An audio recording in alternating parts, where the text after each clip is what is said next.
किया गया है।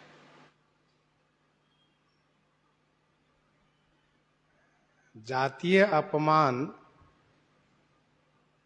सबसे बड़ा कष्टदायी होता है।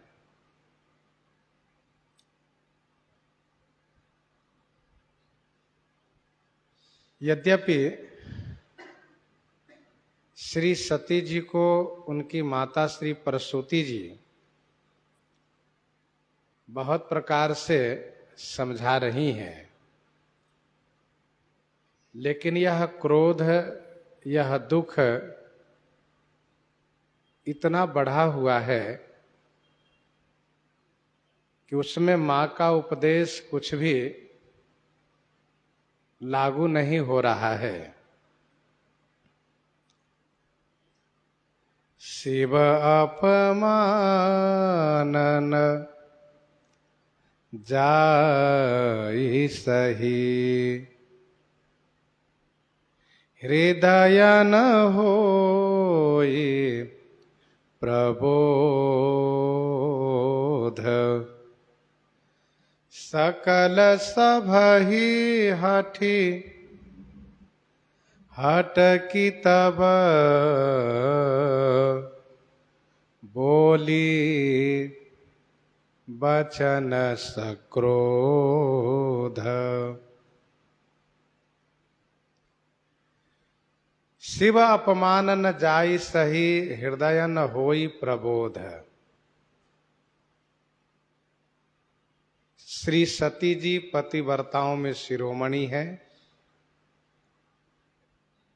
पति का अपमान उन्हें सहन नहीं हो रहा है। हृदय में प्रबोध नहीं हो पा रहा है। प्रबोध माने प्रकर्षेण बोध, अर्थात ज्ञान। तब श्री सती जी ने हठी माने हठ करके यज्ञ को रोका।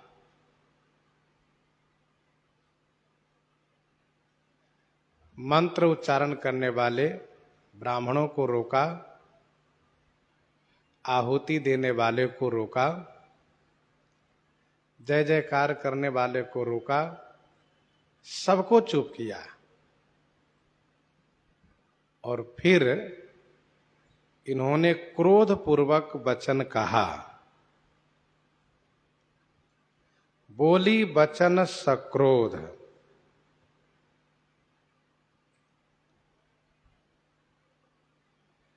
सुनहु सभासद सकल मुनिंदा, कही सुनी जिन्ह शंकर निंदा, कही सुनी जिन्ह शंकर निंदा। हे सभासदों, हे समस्त मुनिंदा माने मुनीश्वरों,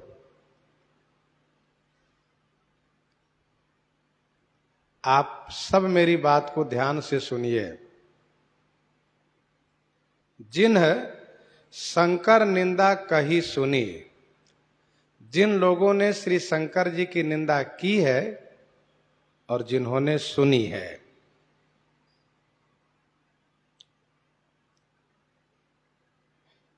सब लोग ध्यान से सुनो।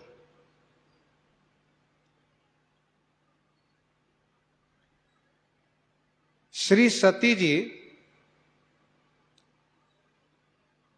एक शिक्षा दे रही हैं कि सभा में जाने की योग्यता होनी चाहिए। कैसी योग्यता?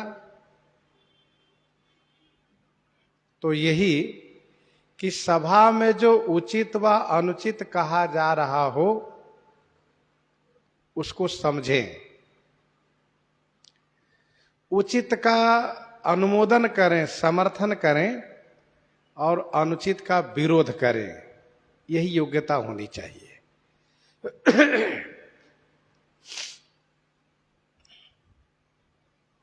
और ऐसी योग्यता न हो तो सभा में जाना ही नहीं चाहिए।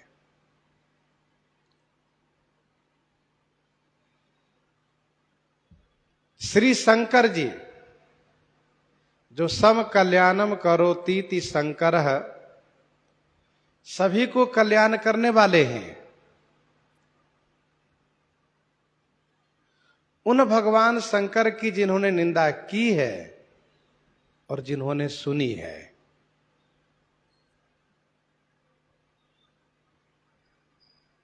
अनुचित को विरोध न करने वाला उसी के बराबर पापी होता है। इसलिए श्री सती जी ने कहा जिन्होंने निंदा की है और जिन्होंने निंदा सुनी है, सो फल तुरत लहब सब काहू, भली भांति पछताब पिताहू। सो फल तुरत लहब सब काहू। सब काहू माने सब कोई, सभी लोग। सो फल तुरत लहब, वह फल तुरत पाओगे। रही बात पिता की, तो पिता भी भली भांति पछताब पिता हूं। भली भांति माने अच्छी तरह से पिता भी पछताएंगे।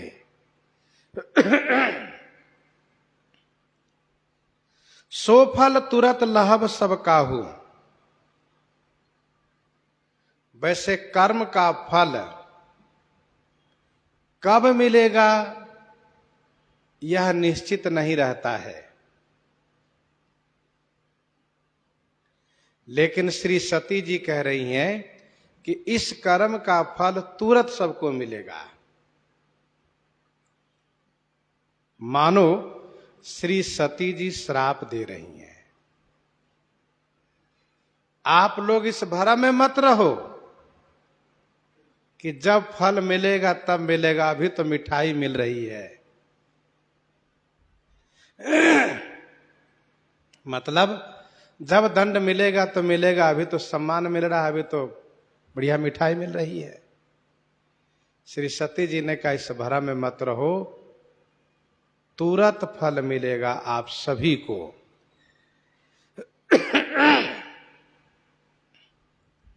शास्त्र में लिखा है निंदा करने वाले को अगले जन्म में फल मिलता है। हर गुरु निंदक दादुर होई, हर गुरु निंदक दादुर होई, जन्म सहस्र पावतन सोई। शिव जी की निंदा करने वाला, गुरु जी की निंदा करने वाला मेढक बनता है और उसी मेढक का शरीर को बार बार प्राप्त करता है। मरता है जीता है, मरता है जीता है, यही क्रम चलता रहता है। लेकिन यहां पर आप सभी को तुरंत फल मिलेगा, ऐसा इसलिए कहा क्योंकि धर्म शास्त्र में लिखा है जो बहुत बड़ा पाप होता है, बहुत बड़ा पुण्य होता है, उसका फल शीघ्र प्राप्त होता है।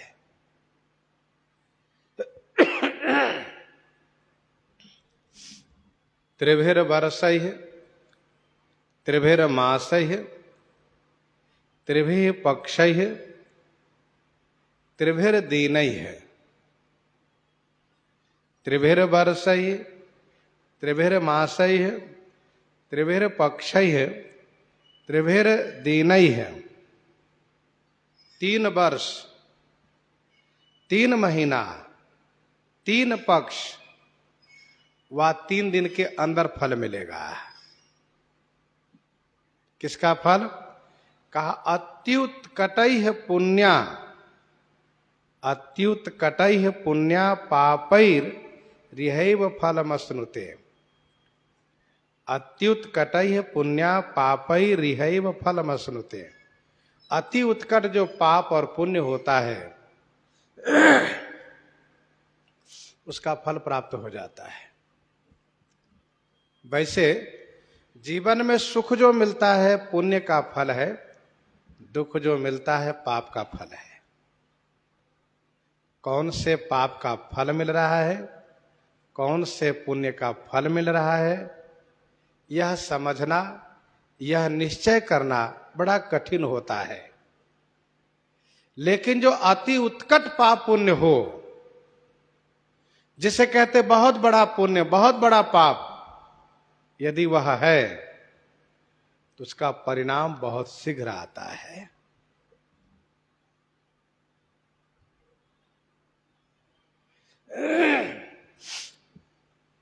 जिस प्रकार से खान पान में थोड़ा बहुत बिगड़ेगा तो उसका परिणाम थोड़ी देरी से आएगा। खान पान में यदि थोड़ा क्रम बिगड़ेगा तो उसका परिणाम कुछ देरी से, थोड़ी देरी से आएगा। लेकिन यदि बहुत बिगड़ गया हो तो उसका परिणाम सुबह से शाम तक अवश्य आ जाता है।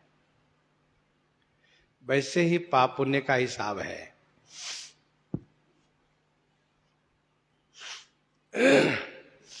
सो फल तुरत लहब सब काहू, सब लोग पाओगे। इस भरम में मत रहना कि हमने तो निंदा नहीं की है। अरे निंदा नहीं किए तो सही, विरोध तो नहीं किए। और कुछ तो ऐसे है कि आंख मटकाते थे, दाढ़ी हिलाते थे, सिर हिलाते थे, समर्थन करते थे। तो सबको मिलेगा।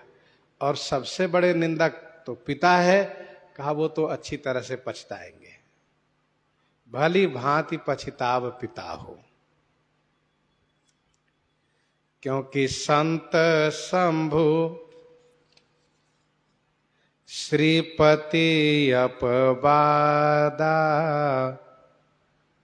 सुनिए जहां तहां असी मर्यादा।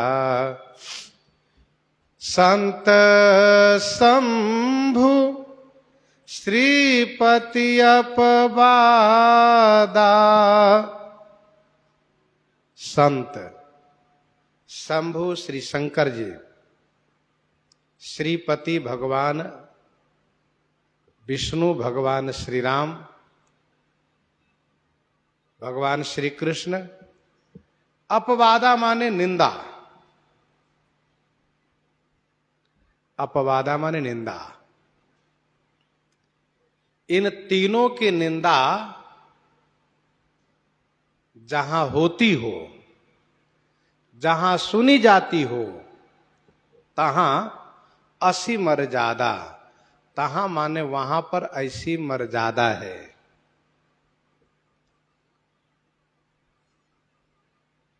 संत की, शिव की और श्री भगवान विष्णु की निंदा जहां भी सुनी जाती हो वहां ऐसी मर्यादा है।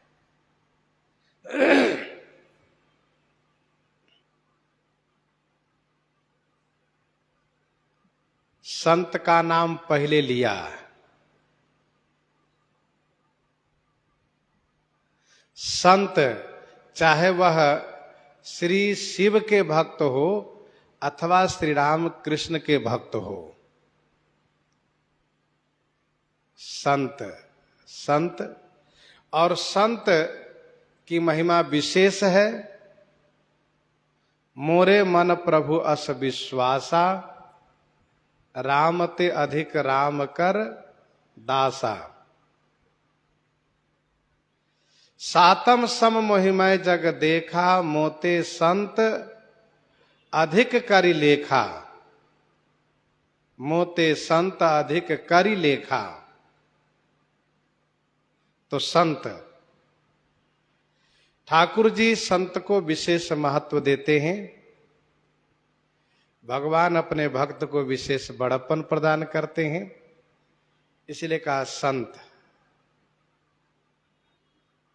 और संत की निंदा करने वाला अगले जन्म में उल्लू बनता है। हो ही उलूक संत निंदारत। तो संत शंभु श्रीपति, शंभु से भगवान शिव, जो शिव जी की निंदा करता है, शिवद्रोही मम भगत कहावा। और श्रीपति भगवान श्री हरि की निंदा करता है।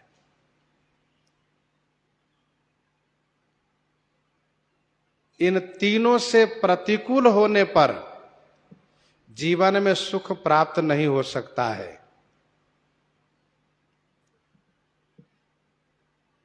कमठ पीठ जामहि बरुबारा, बंध्या सुत बरु काहू ही मारा।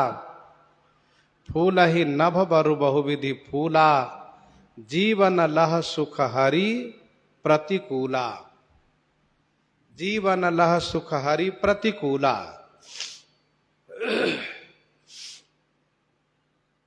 वैसे 3 नाम है, लेकिन शरीर एक ही है।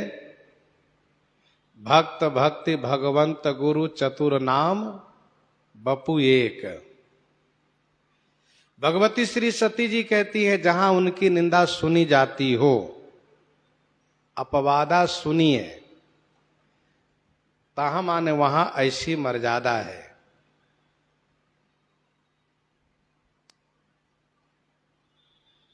काटिए तासु जीभ जो बसाई,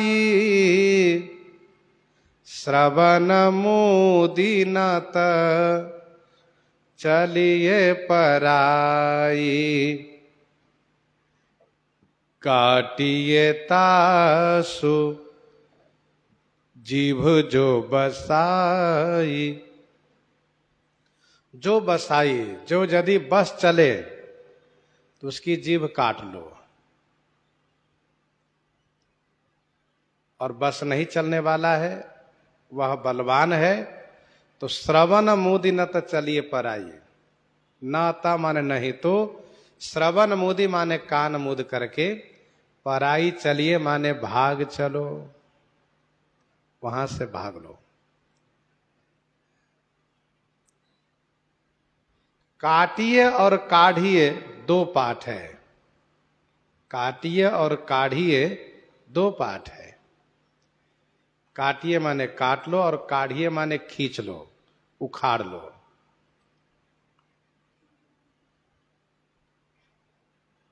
काटने पर कुछ अवशेष रह सकता है। काटने पर, जैसे पेड़ को काटिए तो कुछ उसका जड़ रह जाता है, लेकिन उखाड़ देने के बाद कुछ नहीं बचता है। तो कुछ संतों का मत है कि काट लो उसकी जीभ, दूसरा संतों का मत यह है कि काढ़िए माने उखाड़ लो। कैसे उखाड़ोगे? क्योंकि जीभ हमेशा भीगी रहती है, हाथ से पकड़ में जीभ आती नहीं है। तो दूसरे तीसरे ने कहा राखी लगाकर उखाड़ लो। लेकिन यदि बस नहीं चल पा रहा हो, बलवान है वह निंदा करने वाला, तो दोनों कान पर हाथ लगाओ, अंगुली लगाओ, जिससे जरा भी आवाज अंदर न जाए, और बहुत तेजी से वहां खिसक लो। क्योंकि हरिहर निंदा सुनई जो काना, होई पाप गोघात समाना। हरिहर निंदा सुनई जो काना, होई पाप गोघात समाना।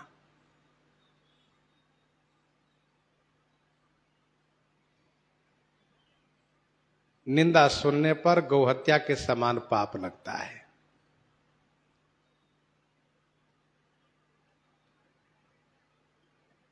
एक कथावाचक कथा में केवल हरि की निंदा करते थे।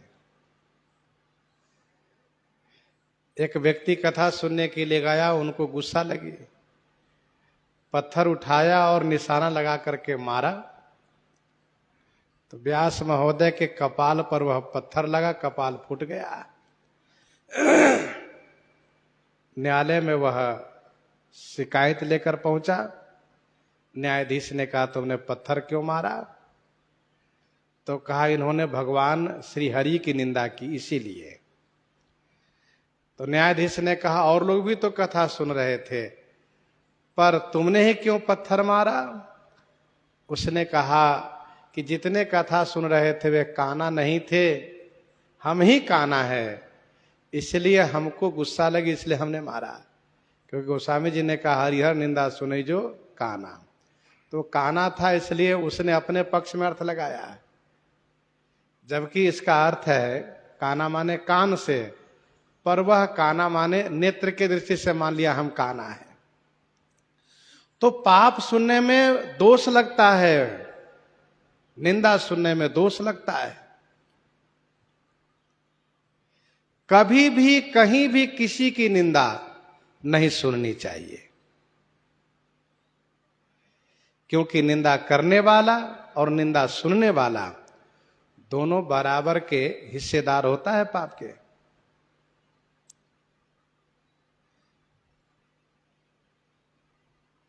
और खास करके इन महापुरुषों की निंदा, जैसे कि संत शंभु श्रीपति की निंदा, तो काढ़िए तासु जीव जो बसाई, श्रवण मुदिनत चलिए पराई। जगदात्मा महेश पुरारी, जगत जनक सबके हितकारी। जगतात्मा महेश पुरारी, जगत जनक सब के हितकारी। जगदात्मा महेश पुरारी, जगत जनक सबके हितकारी। महेश पुरारी जगत की आत्मा है, जगत के जनक हैं और सबके हितकारी हैं। जगदात्मा महेश पुरारी, महेश जो महान ईश है, सभी देवताओं के ईश हैं, महादेव हैं, पुरारी हैं। देवताओं, आप लोगों ने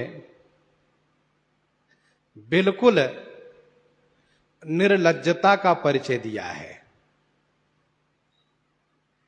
आप लोगों ने लज्जा शर्म बेच खाई है।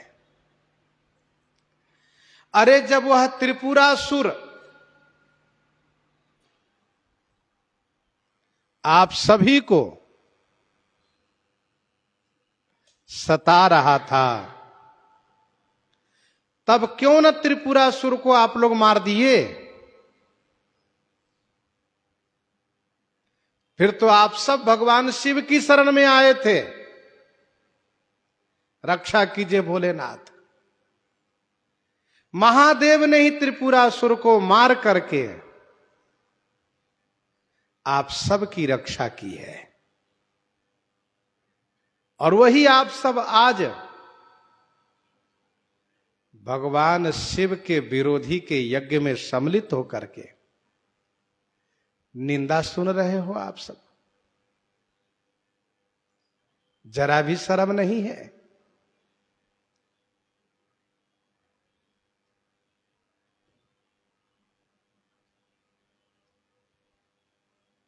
जगदात्मा महेश पुरारी, जगत जनक सबके हितकारी।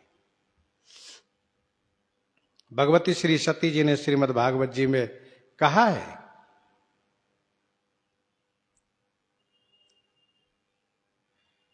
भगवान शंकर का यह जो 2 अक्षर का नाम है शिव,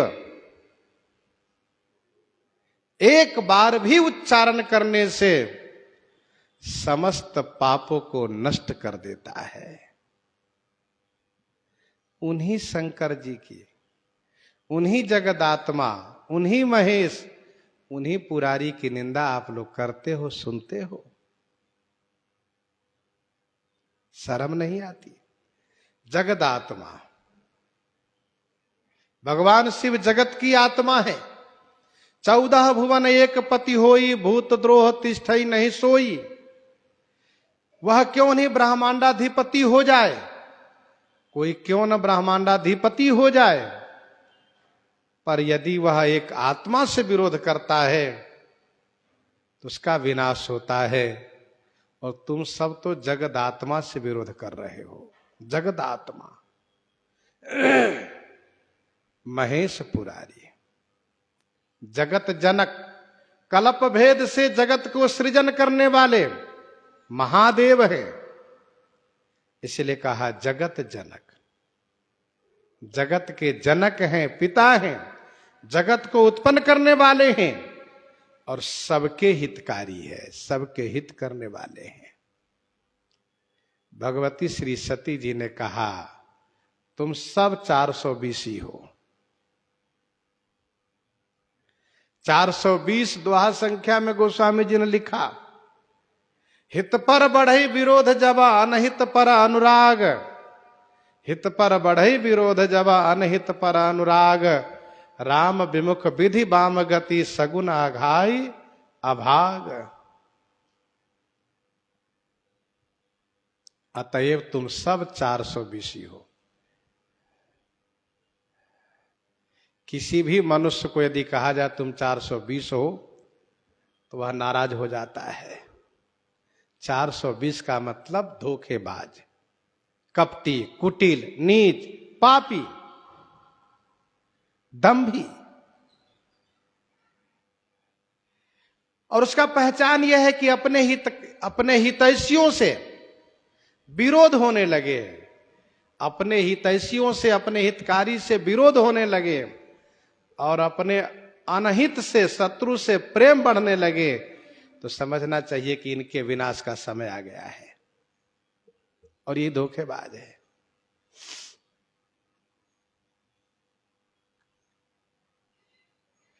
जगत जनक सबके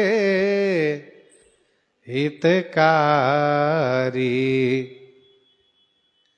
पिता मंदमती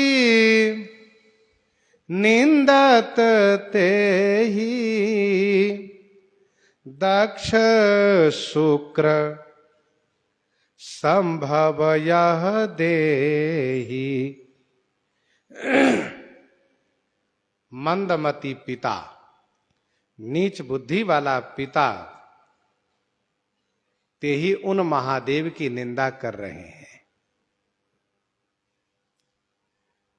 और यह देही माने शरीर, यह देह दक्ष शुक्र संभव, दक्ष के शुक्र माने वीर्य से, संभव माने उत्पन्न है। पिता मंदमति निंदते ही, दक्ष इस बात को बार बार कहता है कि वह अशिव है, नंग धरंग रहने वाला, ढोंगी है, पाखंडी है। इस प्रकार से शिव जी की निंदा करता है दक्ष। यह दक्ष की नीचता है। पिता मंदमति निंदते ही। और यह शरीर, यह जो मेरा शरीर है, दक्ष के शुक्र से उत्पन्न है। देही माने शरीर, कबहुक करी करुणा नर देही, नर तनु सम नहीं कवनेउ देही, देही देह शरीर। भगवती श्री सती जी कहती हैं, भगवान शिव के विरोधी से मैं अपना संबंध समाप्त करती हूं। मेरा इनसे कोई रिश्ता नहीं, कोई संबंध नहीं।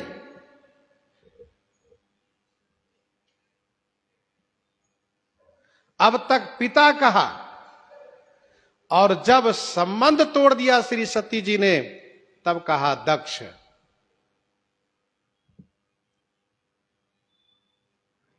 इस शरीर का संबंध दक्ष से है, क्योंकि इन्हीं के तेज से शरीर बना है। और जब कभी मुझे भोलेनाथ दाक्षायणी कह करके पुकारते हैं तो मुझे शर्म आती है।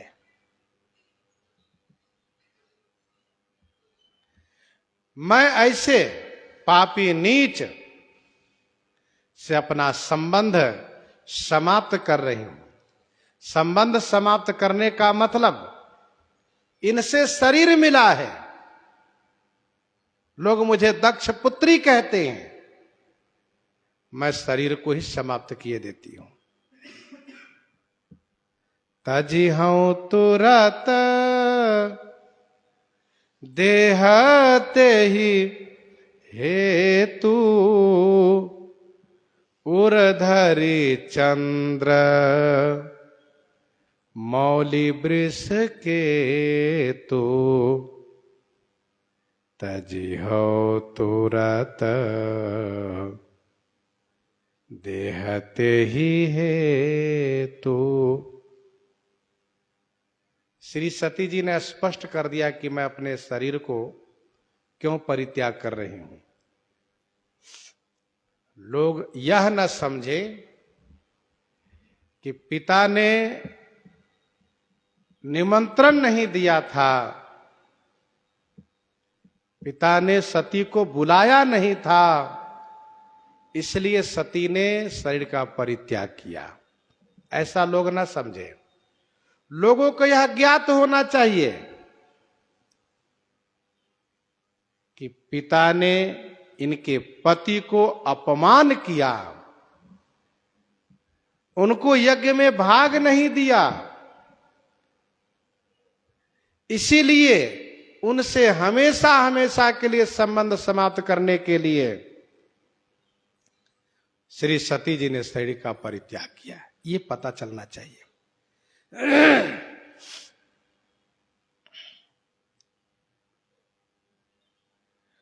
भगवत विमुख से संबंध नहीं रखना चाहिए।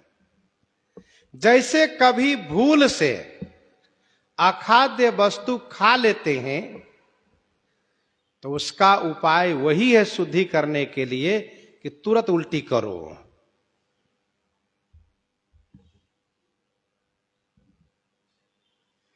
विप्र विवेकी वेद बुध सम्मत साधु सुजाति जिम धोखे मदपान करी। तुरंत पश्चाताप करते हुए उल्टी करो। उल्टी करने की विधि है, उस विधि के अनुसार उल्टी करो तुरंत। अपने हाथ की अंगुली को कंठ में ले जाइए और जिह्वा के मूल में दबाइए, तुरंत उल्टी होगी। तो अखाद्य वस्तु खाने के बाद तुरंत उल्टी कर देनी चाहिए। यदि धोखे में खा लिए तो, जानबूझ के तो खा नहीं रहा है, लेकिन मान लो कहीं कुसंगति में धोखे में किसी ने कुछ खिला दिया तो उसका उपाय यही है कि तुरंत उल्टी कर दो। वो अंदर रहे ही ना अंदर रहेगा ना उसका दोष रहेगा लगेगा। वैसे ही मैं भगवत विमुख से अपना संबंध हमेशा के लिए समाप्त करना चाहती हूं। विनय पत्रिका 174 में गोस्वामी जी ने लिखा, जाके प्रिय न राम वैदेही, जाके प्रिय न राम वैदेही, तजियता ही कोटि बैरी सम यद्यपि परम सनेही। क्या अपने खास संबंधियों को परित्याग किया जा सकता है? कहा बिल्कुल। तजो पिता प्रहलाद विभीषण, बंधु भरत महतारी, बलि गुरु तजो कंत ब्रज बनितन भय मुद मंगलकारी। ना तो नेह राम को मनियत, सुहृदय सुसेव्य जहां लो, अंजन कहाँ आँखि जही फूटई, बहुतक कहो कहाँ लो। तुलसी सो सब भांति परम हित, पूज्य प्राण ते प्यारो, जासो होई सनेह राम पद, ए तो मतो हमारो, जाके प्रिय न राम वैदे। पतिव्रता नारी हैं श्री सती जी, और भगवान शिव तो ईश्वर हैं, श्री सती भगवती हैं। परंतु शास्त्र कहता है पतिव्रता के लिए पति ही परमेश्वर है, भगवान है उनके। उनके पति का अपमान मानो उनके भगवान का अपमान है। और जो भगवान से विमुख है, भगवत द्रोही है, उसका परित्याग करना चाहिए। उर्धरी चंद्र मौली वृष के तू। चंद्रमौली माने चंद्रशेखर, जिनके सिर पर चंद्रमा विराजित हैं। जो भगवान शंकर चंद्रमा को अपने मस्तक पर धारण करके यह प्रमाणित किए कि कैसा भी दीनहीन हो, मैं उनको आश्रय प्रदान करता हूं।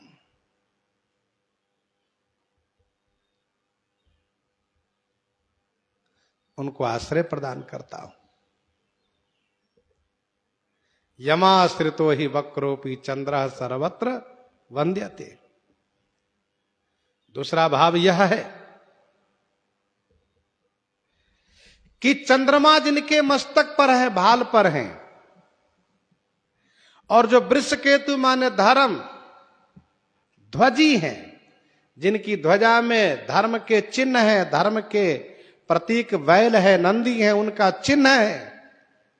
ऐसे धर्म ध्वजी चंद्रमौली को अपने हृदय में धारण करती हूं, जिसका अभिप्राय यह है कि धर्म ध्वजी है मेरे पति, व्रत धर्म की रक्षा करेंगे भोलेनाथ। और चंद्रमौली हैं, चंद्रशेखर हैं, इसलिए वे मेरे ताप को समाप्त करेंगे। योगाग्नि में जलने का ताप, विरह का ताप सब समन करेंगे। तथा जैसे चंद्रमा को शरण में लेकर के यह दिखा दिए कि दीनहीन को मैं परित्याग नहीं करता हूं, मुझे भी अपनी शरण में रखेंगे, मुझे फिर से पत्नी रूप में मुझे स्वीकार करके और वह सम्मान मुझे प्रदान करेंगे, जो एक पतिव्रता का सम्मान है। इसलिए उर्धरी चंद्र मौली वृष के तू, अस कही जोग अगनी तनु जारा, अस कही जोग अगनी तनु जारा, भयउ सकल मख हाहाकारा, अस कही जोग अगनी तनु जारा। ऐसा कह करके योगाग्नि में श्री सती जी ने शरीर को जला दिया। सकल मख हाहाकारा भयो। सकल मख माने संपूर्ण यज्ञशाला में जो 10 योजन के अंतर्गत 10 योजन की सीमा में यज्ञशाला है। अर्थात यज्ञ में उपस्थित होने वाले सबका निवास स्थान और यज्ञ मंडप सब 10 योजन के दूरी में है।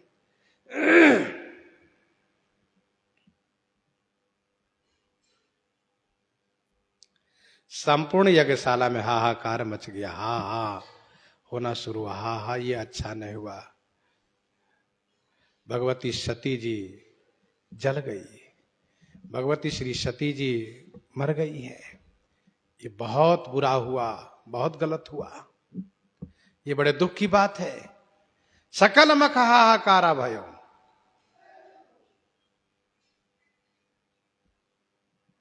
अस कहि जोग अगणित तनुजारा। पति ने परित्याग किया उस कारण से नहीं, दक्ष ने निमंत्रण नहीं भेजा उस कारण से नहीं, बल्कि दक्ष ने श्री शिव को यज्ञ में भाग नहीं दिया है, इस कारण से श्री सती जी ने अपने शरीर को नष्ट कर दिया।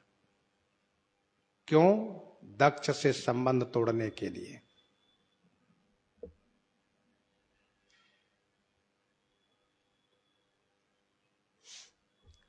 श्री सती जी इस प्रकार से कह रही थी कि सब लोग फल पाओगे, मैं भी अपना शरीर को परित्याग कर दूंगी, क्योंकि इस यज्ञ में मैं भी आ गई हूं। तुम लोग निंदा कर रहे हो, सुन रहे हो, मैं भी सुन रही हूं, और शिव विरोधी के द्वारा प्राप्त ये शरीर है, इसलिए मैं शरीर को समाप्त करूंगी। तो किसी को रोकना चाहिए था।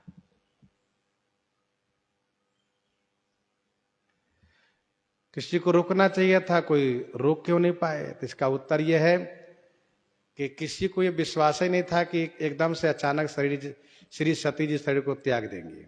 ये किसी को नहीं मालूम था ऐसा भी होगा। और दूसरा कारण यह है कि रोकने का मौका ही नहीं दिया गया। श्री सती जी ने कहा और कह करके तुरंत उन्होंने वहीं पर यज्ञशाला में बैठ करके और आचमन किया, शरीर नष्ट करने की तैयारी कर दिया। किसी को कुछ कहने का मौका ही नहीं मिला।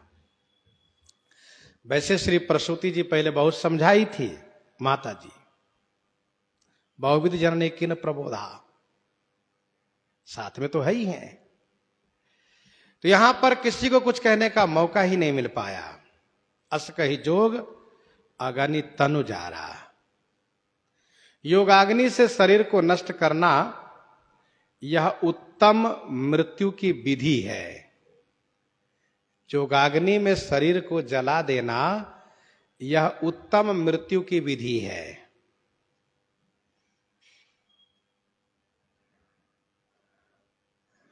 तजि जोग पावक देह हरिपद लीन भई जहां नहीं फिरे।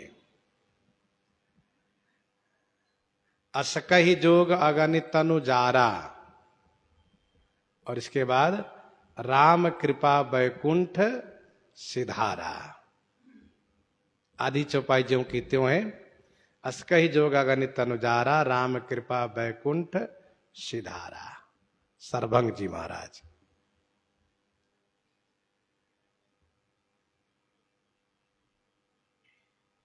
श्रीमद् भागवत जी में वर्णन है, श्री सती जी उत्तर की ओर मुख करके बैठ गई। उत्तर की ओर मुख करके बैठ गई। पीतांबर धारण की हुई है। आचमन किया है और नेत्र बंद कर लिया है।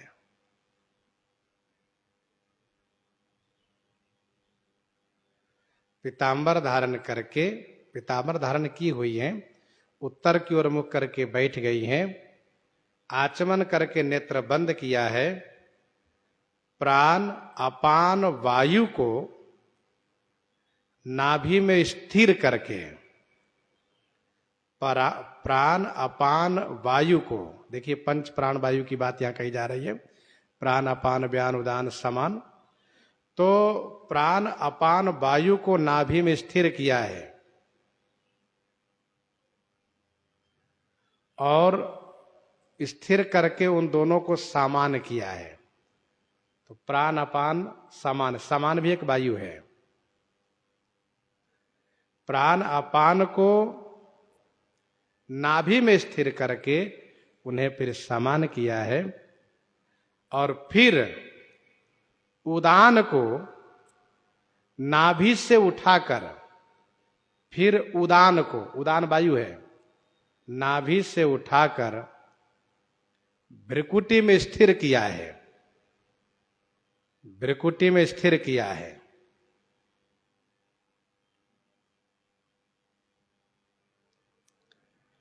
और भ्रिकुटी में स्थिर करने से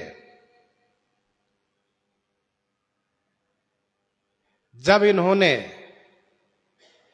पंच प्राण वायु को रोक दिया है, प्राण अपान व्यान उदान समान, पांचों का नाम आपने सुना। जब इनको रोका है तो जो शरीर के भीतर जठराग्नि है वह बढ़ी है, और उस अग्नि के बढ़ने से, उस अग्नि के बढ़ने से एकदम से शरीर में अग्नि प्रकट हो गई है और शरीर भस्म हो गया है। योगाग्नि में शरीर इसी प्रकार से जलाया जाता है, उसमें चिता की आवश्यकता नहीं पड़ती है, लकड़ी की आवश्यकता नहीं पड़ती है। ये विधि है, जैसा कि भी आपने सुना।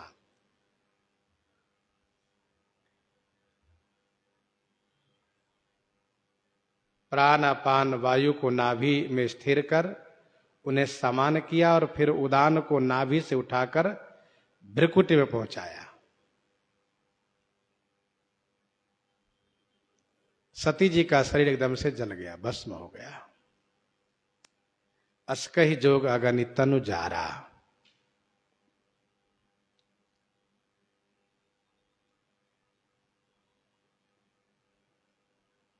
भयउ सकल मख हाहाकारा।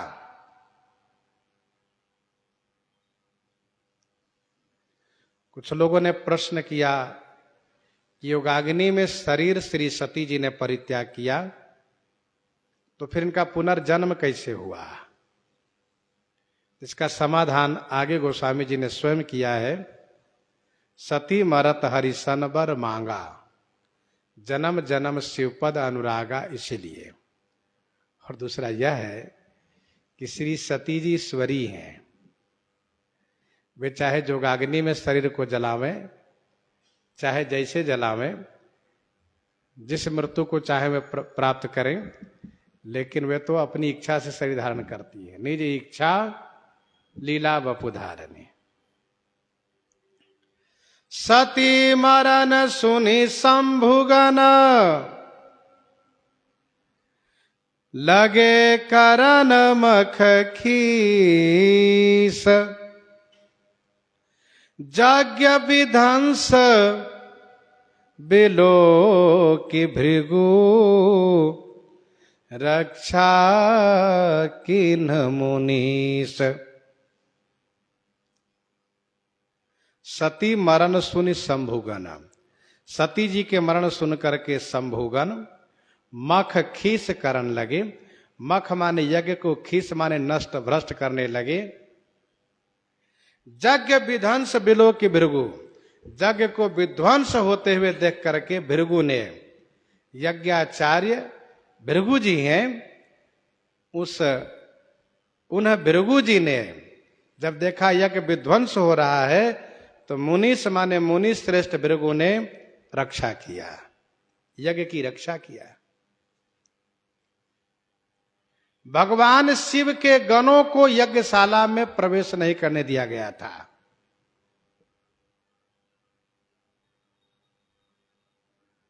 क्योंकि शिव गणों को अशुभ मान करके, अमंगल मान करके यज्ञशाला में प्रवेश नहीं करने दिया गया था, रोक दिया गया था। इसलिए गोस्वामी जी ने कहा सती मरण सुनी। सुना उन्होंने, कैसे सुना? जब हाहाकार होने लगा, संपूर्ण यज्ञशाला में हाहाकार होने लगा, आकाश में हाहाकार होने लगा। सती जी मर गई, सती जी मर गई, बहुत गलत हुआ, बहुत बुरा हुआ। तब शिवगणों ने उन रक्षकों को, जिन लोगों ने रोक रखा था, उनको उठा के पटक दिया और मारते पीटते इन सब ने यज्ञशाला में प्रवेश किया और यज्ञ को विध्वंस करना शुरू कर दिया। जिनको जैसे मौका मिला तोड़ फोड़ नष्ट भ्रष्ट करना शुरू कर दिया। यज्ञ पात्र को तोड़ देना, यज्ञ मंडप को तोड़ देना, अग्नि को बुझा देना, यज्ञशाला में छोटी शंका आदि कर देना, ये सब शुरू हो गया। बुरी तरह से नष्ट किया सबने। भृगु ने देखा कि यज्ञ तो विध्वंस कर रहे हैं सब, तब उन्होंने तुरंत विघ्न नष्ट, विघ्न निवारण हेतु, विघ्न निवारण हेतु मंत्र को उच्चारण करके आहुति दिया। आहुति दिया तो यज्ञ कुंड से ऋभुगण नाम के देवता प्रकट हुए। ऋभुगण नाम के देवता प्रकट हुए बड़ी संख्या में।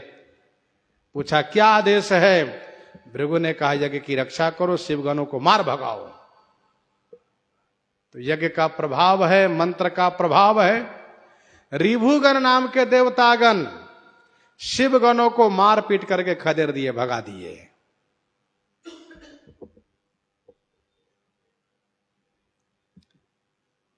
समाचार सब शंकर पाए, वीरभद्र करि को पठाए। समाचार सब शंकर पाए। समाचार सब शंकर पाए। श्री शंकर भगवान सब समाचार पा गए। तो कोप करी, क्रोध करके वीरभद्र नामक गण को प्रकट करके और पठाए माने भेज दिए। समाचार किनसे पाए भगवान शिव? तो इसका एक समाधान यह है कि जिन शिव गणों को ऋभु गणों ने मारकर भगाया है, जिन शिव गणों को ऋभु गणों ने मारकर भगाया है, उन्हीं शिव गणों ने जाकर के भगवान शिव को बताया, उनसे समाचार पाया। दूसरा समाधान यह है कि आकाशवाणी हुई। भागवत जी में और काशी खंड में लिखा है, भागवत जी में और काशी खंड में ऐसा वर्णन है कि देवर्षि नारद जी ने जाकर के भगवान शिव को सब बताया। भोलेनाथ, बड़ा अनर्थ हो गया, श्री सती जी तो मर गई। उन्होंने यज्ञशाला में आपके भाग को नहीं देखा, आपका इतना बड़ा अपमान को वे सहन नहीं कर पाई और यज्ञशाला में योगाग्नि में अपने शरीर को भस्म कर दिया उन्होंने। भगवान शिव ने कहा नारद जी, संसार की यही व्यवस्था है, जो जन्म लेते हैं वे मरते हैं। बुद्धिमानों को क्षोभ नहीं करना चाहिए, संसार में तो होता रहता है सब। नारद जी ने कहा अच्छा, आपको कुछ पता भी है कि इसका परिणाम क्या होगा? क्या होगा? भोलेनाथ, लोग कहेंगे कि भगवान शिव शक्तिहीन है, बलहीन है, भगवान शिव के पास कुछ नहीं है, उनकी पूजा करने से क्या लाभ? बताओ। उनकी प्राण प्रिया श्री सती उनके अपमान के कारण, पति के अपमान के कारण, उनके लिए उन्होंने अपने शरीर को भस्म कर दिया। लेकिन एक भोलेनाथ यह कह करके कि संसार की ऐसी व्यवस्था है, यहां तो जन्म मरण होता रहता है, शांत रह गए। इसलिए भगवान शिव की पूजा करने की आवश्यकता नहीं है। महाराज जैसे ही नारद जी ने ऐसा कहा, फिर तो भगवान शिव का रोष, क्रोध अपनी पराकाष्ठा पर आ गया और भगवान शिव अपने दांतों से ओठ को काटने लगे, ओठों को काटने लगे। बड़े क्रोध में आ गए, बड़े गुस्से में आ गए और उन्होंने अपने सिर की जटा को खींचकर जो बिजली के समान चमकने लगी थी, उस जटा को पर्वत पर पटक दिया। और जैसे ही पर्वत पर पटक दिया, उसका परिणाम यह हुआ कि एक बहुत बड़ा विकराल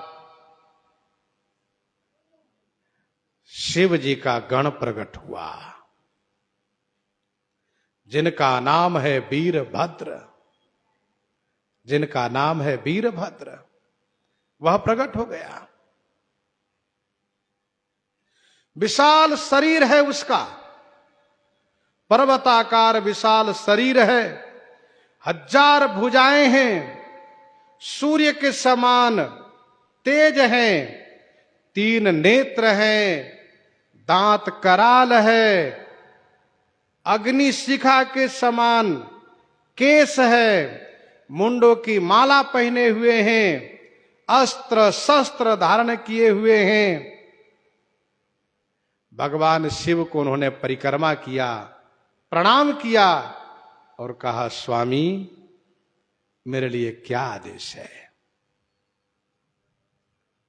भगवान शिव ने कहा, तुम मेरे द्वारा उत्पन्न हुए हो, मेरे ही अंश हो, इसलिए तुम्हें मेरा आदेश है कि तुम इसी क्षण दक्ष के यज्ञ में जाओ और उसके यज्ञ को विध्वंस करो तथा वहां उपस्थित सबको दंडित करो। वीरभद्र ने प्रणाम किया फिर से एक बार, और जो आज्ञा कह करके प्रस्थान किया है। अभी आपने सुना कि पर्वताकार विशाल शरीर है, 1000 भुजाएं हैं, अग्निशिखा के समान उसके सिर के केस है। जब वह चला है वीरभद्र, तो मानो आंधी चली हो। फिर तो शिव जी के अन्य अन्य गण सब इनके पीछे दौड़ने लगे हैं, और ये वीरभद्र पहुंच गए कनखल क्षेत्र में। इनका नाम वीरभद्र है। भद्र माने कल्याण होता है, कल्याण वीर है, अर्थात वीरभद्र को कोई पराजित नहीं कर सकता। संहार के देवता प्रलयंकर, संहार के देवता प्रलयंकर भगवान शिव ने क्रोध करके वीरभद्र को भेजा है। उस यज्ञ को कोई बचा नहीं सकता, यज्ञ में उपस्थित देवताओं को कोई बचा नहीं सकता। ये वीरभद्र महाराज यज्ञशाला में पहुंच गए।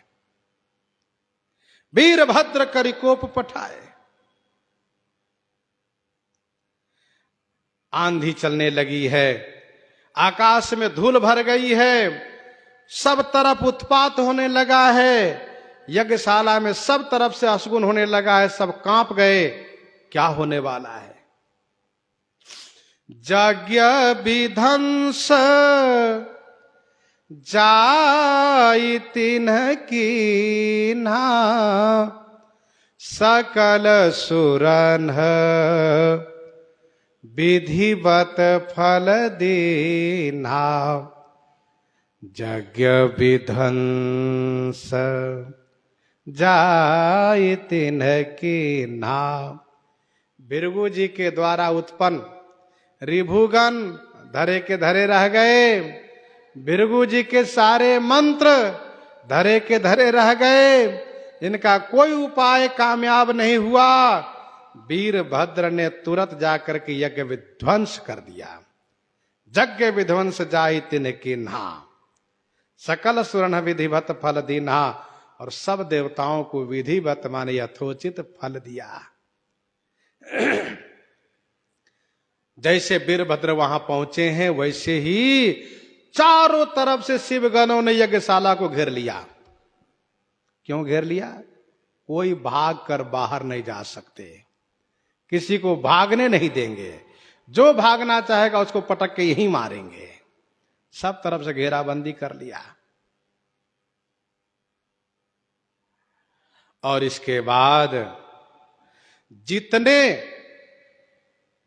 निवास स्थान बनाए गए थे, लोगों के लिए अस्थाई निवास बनाए गए थे, सब घर को तोड़ दिया शिवगणों ने। यज्ञ के जो पात्र है उन सबको फोड़ दिया, यज्ञ मंडप को उजाड़ दिया, और कहीं भी कोई रक्षा कामयाब नहीं हुई।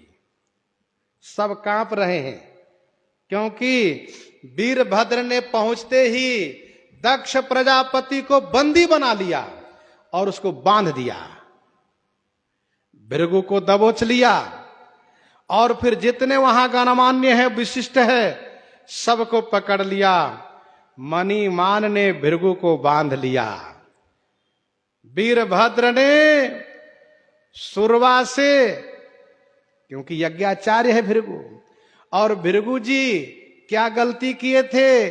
कहा जब दक्ष शिव जी की निंदा करता था तो वह दाढ़ी हिलाता था, मोच मटकाता था, भाव चमकाता था, इसीलिए वीरभद्र ने सुरवा से उसकी दाढ़ी में लपेट करके खींच दिया, दाढ़ी मोच उखाड़ लिया। हां, बाद की बात है, जब भृगु बहुत दुखी हुए, रोने लगे, तो बकरे की दाढ़ी लेकर उसको लगा दिए, थोड़ी सी दाढ़ी भृगु की रही। इसलिए आज भी लोग कम दाढ़ी वाले कहते हैं क्या भृगु जी के परिवार से हो क्या? तो उसकी दाढ़ी को उखाड़ लिए सुरवा से। चंडीस नामक गण ने पूषा नाम के देवता को दांत उखाड़ लिए, सब दांत तोड़ दिए। क्यों दांत तोड़ दिए? क्योंकि जब शिव जी की निंदा हो रही थी, निंदा कर रहा था दक्ष, तो ये पूषा बत्तीसी दिखा रहा था, खिल खिल करके हंस करके बत्तीसी दिखा रहा था। इसीलिए चंडीस ने इनके बत्तीसी को निकाल के बाहर कर दिया, जाओ वेदांती बन के रहना। दांत उखाड़ लिए उसके। नंदी ने भग नामक देवता को पकड़ लिया, और भग नाम के देवता को पकड़ करके उसकी दोनों आंख निकाल लिया। क्यों? क्योंकि शिव जी की निंदा में यह आंख मटकाता था, आंख मटकाता था बहुत, इसीलिए इसकी आंख निकाल लिए।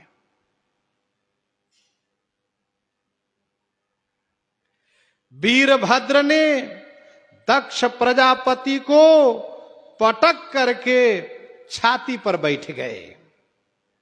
वीरभद्र दक्ष प्रजापति को पटक करके छाती पर बैठ गए और मार मार करके उसकी बड़ी दुर्गति किए, बड़ी दुर्गति किए, बहुत पिटाई किए। और इसके बाद उसके गला काटना शुरू किए, उसके गला काटना शुरू किए। लेकिन दक्ष प्रजापति के गला इतना मजबूत है कि उस गला की त्वचा कटी ही नहीं, किसी भी धारदार हथियार से वह त्वचा नहीं कट रही है। बहुत मजबूत गला है दक्ष प्रजापति का। खुश हो रहा है, मेरा गला कटने वाला नहीं, तुम चलाओ जितना चलाना हो हथियार। वीरभद्र ने कहा तुमको छोड़ूंगा नहीं। बहुत मार मार के वैसे ही उसकी हालत खराब किए हैं। जब देखा गला नहीं कट रहा है तो उसके सिर को पकड़ के घुमाना शुरू किए, नट बोल्ट की तरह घुमाने लगे। रस्सी चाहे जितनी मजबूत हो उसको घुमा दीजिए और फिर खींचिए, खट से टूटेगा।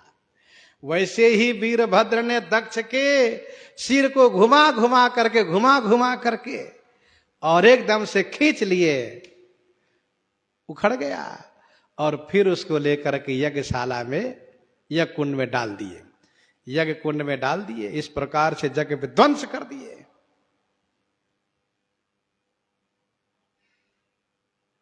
सकल सुरन विधिवत फल दीन्हा, भई जग विदित दक्ष गति सोई, भई जग विदित दक्ष गति सोई, जस कछु शंभु विमुख कई होई। भाई जग विदित दक्ष गति सोई, जग विदित दक्ष सोई गति हुई। जग विदित माने जग विख्यात दक्ष की वही गति हुई। जस कछु शंभु विमुख कई होई, जैसा कुछ शिवद्रोही की गति होती है। जिम सुख लहा इन शंकर द्रोही। गोस्वामी जी कहते हैं यह इतिहास सकल जग जानी, ताते मैं संक्षेप बखानी, ताते मैं संक्षेप बखानी। यह इतिहास सकल जग जानी, यह इतिहास सारे संसार में विख्यात है। इस इतिहास को सारा जगत जानता है। ताते मैं संक्षेप बखानी, ताते माने इसी से मैंने संक्षिप्त में बखान करके कहा। ताते इसी से मैंने संक्षेप में बखान करके कहा। जो कथा विख्यात हो, प्रसिद्ध हो, उसको गोस्वामी जी बहुत विस्तार नहीं करते हैं, क्योंकि आगे जल्दी श्री पार्वती जी का जन्म और शिव मिलन कराना है। भागवत जी में ऐसा वर्णन है, देवताओं को तो बड़ी पिटाई हुई, सकल सुरन विधिवत फल दीना। कुछ लोग तो भागने में कामयाब भी हो गए थे जैसे तैसे, क्योंकि शिवगणों ने घेराबंदी करके पत्थर बरसाया था पहले। तो ये देवता लोग बेचारे जो कुछ जो चुटाए हैं वे सब ब्रह्मा जी के पास उन लोगों को लेकर गए जो देवता यज्ञ में नहीं आए थे, जो बहुत विशिष्ट है, उन सब को लेकर ब्रह्मा जी के पास आए। ब्रह्मा जी से सब दुख सुनाए। ब्रह्मा जी सुन करके कहा ठीक है, धीरज रखो। सबको लेकर के श्री शंकर जी के पास आए। बोले नाथ रक्षा कीजिए, रक्षा कीजिए। भगवान शिव का एक नाम है आशुतोष। क्या नाम है? आशुतोष। चाहे जितने नाराज हो भगवान शंकर और कोई हाथ जोड़ ले, ओके भोले बाबा गलती हो गई, क्षमा कर दीजिए, शीघ्र प्रसन्न हो जाते। ऐसा नहीं, फिर मन में कुछ नहीं रखते, खुश हो गए। यह है भोले बाबा का स्वभाव, आशुतोष, शीघ्र प्रसन्न हो जाना। ऐसा नहीं कि अब नाराज बने रहें, जल्दी माने ही नहीं, उसमें से भोलेनाथ नहीं है। ब्रह्मा जी आए हैं, सब देवता आए हैं, भगवान शिव प्रसन्न हो गए। ब्रह्मा जी ने कहा चलिए, कहाँ? हरिद्वार। फिर भगवान विष्णु भी सम्मिलित हुए, सब के सब आए हरिद्वार कनखल क्षेत्र में। भगवान शिव ने कहा सुनो, किसी बकरे का सिर लाकर इसको जोड़ दो। बकरे के सिर ला करके दक्ष के शरीर में लगाया गया है। सिर है नहीं, क्योंकि सिर यज्ञ कुंड में डाल दिया गया, जल चुका है, और पहले नंदी श्राप दे चुके हैं, तुमको बहुत जल्दी बकरे का सिर लगेगा।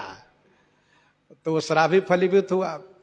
दक्ष को जैसे ही बकरे के सिर लगाया गया, वैसे ही वह मिमियाना शुरू किया, मिमियाना शुरू किया।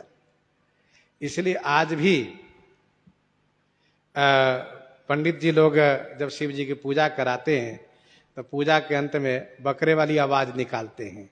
क्यों? दक्ष जैसे मिमी आया, जैसे ही बकरे की बोली बोला, वैसे भगवान शिव को हंसी आ गई, बहुत जोर से हंसी आई, हंसने लगे भोलेनाथ। भगवान शिव हंस दिए, सब खुश हो गए। हंस दिए मतलब प्रसन्न हो गए। फिर दक्ष ने बड़ी स्तुति की है, बड़ी प्रार्थना की है, शरणागत हुआ है दक्ष। और इसके बाद ब्रह्मा जी ने समझाया है, और फिर इसके बाद यज्ञ फिर शुरू हुआ है, यज्ञ समापन हुआ है, सबका सम्मान हुआ है। तो गोस्वामी जी कहते हैं इतिहास सकल जग जानी, ताते मैं संक्षेप बखानी। अब आगे की कथा फिर आगे हम लोग चर्चा में लेंगे। आज प्रसंग को यहीं पर हृदयांगम करते हैं। आइए श्रवण करते हैं श्री भक्तमाल जी से। श्री राम नाम की गर्जना।